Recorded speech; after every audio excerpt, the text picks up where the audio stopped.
પેલા અમે ઉમેદગઢીમાં એક આદમી ને બાકલા ખવાતા અમે પેલા ને પેલાયા હતા એમએલએ ને પેલે એમ કીધું ભાઈ તમે આ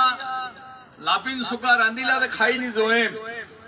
એને એમ કીધું મારે જલ્દી જવું પડે જયપુર મીટિંગ આવી ગઈ છે और હું તો લાપીન સુકા ખાઈને આવ્યો ને વેલા હમણાં કે હથકડી પહેરાઈ ગઈ છે પેલો મય વાળો ટકવા દે તારે કે ટકવા દીધું તો લાપીન સુકા સોડ હે તારે તો પર મુહૂર્ત બેસી ગયું હે તો ભાઈ તો પકડાઈ ગયા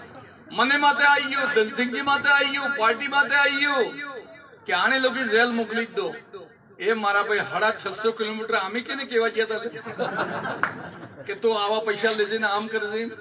હવે 3.5 મહિને બાદ છૂટીને આવી રહ્યા એમ કે આજે તો જુલુસ કાઢવાની તૈયારી થઈ રહી એટલે હમણાં હિન્દુસ્તાન પાકિસ્તાન યુદ્ધ થયું કે એના યુદ્ધમાં લડવા ગયા હતા હવે આવી રહ્યા યુદ્ધ જીતી નહીં अरे तुम जनता के सामने मुंह कैसे बताओगे ये तो बताओ कैसे मुंह बताओगे तुम कई તમે બહાદુરીનું કામ કર્યું હે કયું તમે તળાવ બદલે